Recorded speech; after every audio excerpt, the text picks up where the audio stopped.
આ incoming calls, outgoing calls, data, આ બધી ફેસિલિટીઝ લેવા માટે આપણે પ્લાન લેવા. પણ આ બધા પ્લાન છે એ મફતમાં મળે. પણ આપણને કોઈ એમ કહે કે આપણને કુદરતે ઘણી સગવડતાઓ મફત આપી છે, તો આપણે માનીએ?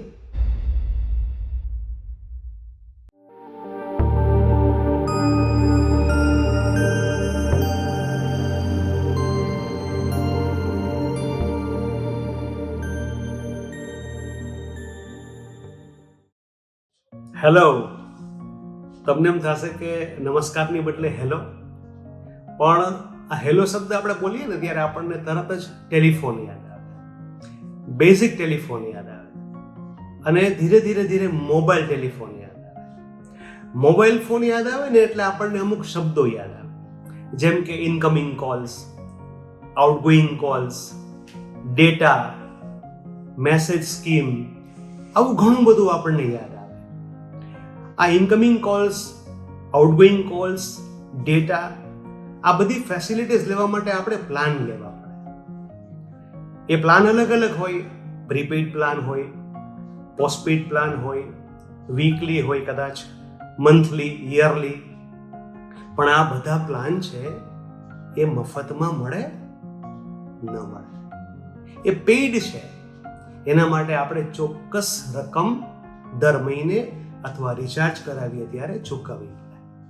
પણ આપણને કોઈ એમ કહે કે આપણને કુદરતે ઘણી સગવડતાઓ મફત આપી છે, તો આપણે માનીએ? ન માનીએ?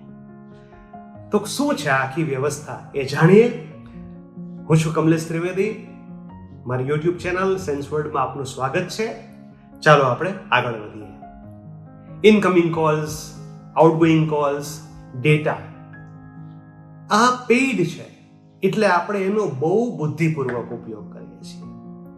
અમુક લોકો ડાઉનલોડ કરવા હોય મૂવીઝ કે સમથિંગ તો રાત્રે 12 થી 6 ની વચ્ચે કરે છે. રેગ્યુલરલી પોતાના એપમાં એ ડેટા કેટલો યુઝ થયો એ જોવે છે.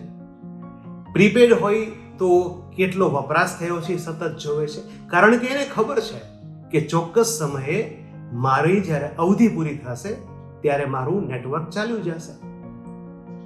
એટલે એ પેઇડ છે. આપણે ચોક્કસ પૈસા આપીએ છીએ એટલે આપણે બહુ ધ્યાન રાખીને, બુદ્ધિપૂર્વક, તર્ક લગાડીને, અમુક વખતે જુગાડ કરીને પણ આપણે એનું બહુ જ જ્યુડિશિયસ યુઝ કરતા હોઈએ છીએ.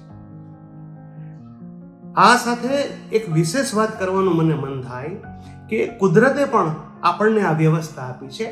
Incoming calls, outgoing calls, data.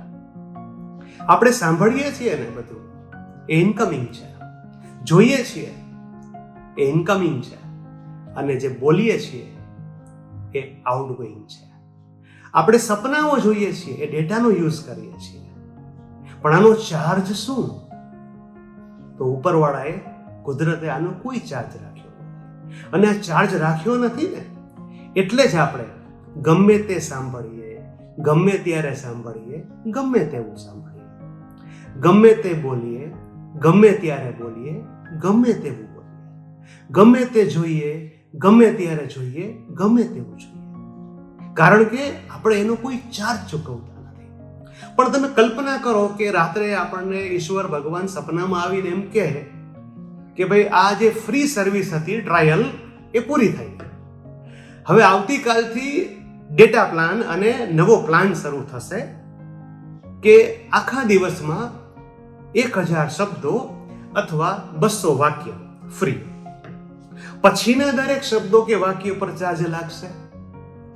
તમારે જોવું છે તો આંખથી જોવો, કાંઈ વાંધો નહીં, પણ તમે આખા દિવસમાં 10 કલાક મફત જોઈ શકશો. પછીની દર મિનિટનો ચાર્જ લાગશે. તો શું થાય?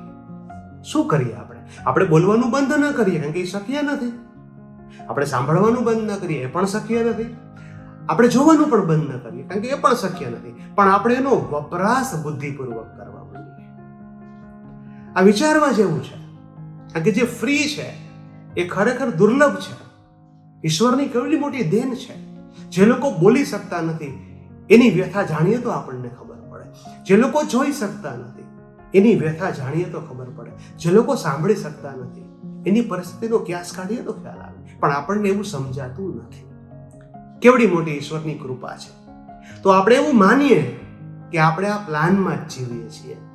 કુદરતે આપણને પ્લાન જ આપ્યો છે કે મારે આખા દિવસમાં આટલા જ વાક્યો બોલવા છે, આટલા જ શબ્દો બોલવા છે, એ પણ એવા બોલવા છે કે કોઈને દુઃખ ન થાય, એ પણ એવા બોલવા છે કે જેનો કંઈક અર્થ નીકળે. મારે એવું જ જોવું છે કે જે ખરેખર જોવા યોગ્ય હોય, મારે એવું જ સાંભળવું છે જે સાંભળવા યોગ્ય હોય. તો મને એમ લાગે છે કે આ જે ફ્રી સર્વિસ કુદરતે આપણને આપી છે એનો આપણે સાચો સદુપયોગ કરીએ છીએ. ડેટા પ્લાનની એક અવધિ હોય છે અને ક્યારેક તો મને હસવું આવે કે આપણો પ્લાન નહીં, આપણે ક્યારે ફેલ થઈ જવાના છીએ, આપણે પોતાનો પ્લાન ક્યારે પૂરો થઈ જવાનો એ આપણને ખબર નથી, અને છતાં આપણે વાણી વિલાસ ગમે તે જોઈએ, ગમે તે સાંભળીએ, આ ઇન્દ્રિયોનો બેફામ યુઝ કરતા હોઈએ છીએ. વિનંતી સહ આપને જણાવવાનું કે કુદરતની આ મહામૂલી ભેટને આપણે એની કદર કરીએ અને એના સાચા અર્થમાં એના વારસદાર બનીએ, એને ઉપયોગી સારી રીતે થાય એવું કામ કરીએ. મને એમ લાગે છે કે આઉટગોઈંગ ઇનકમિંગ ડેટા આ બહુ ઇમ્પોર્ટન્ટ છે જે આપણને ફ્રી મળ્યું છે. આ મારા વિચારો છે. આ બાબતે તમારું શું કહેવાનું છે એ જરૂરથી કમેન્ટમાં બતાવજો. અને હા, અમારી વાત સારી લાગી હોય તો આ ચેનલને લાઈક કરજો, શેર કરજો અને સબસ્ક્રાઇબ કરવાનું તો ભૂલતા નહીં. Stay tuned. નમસ્કાર.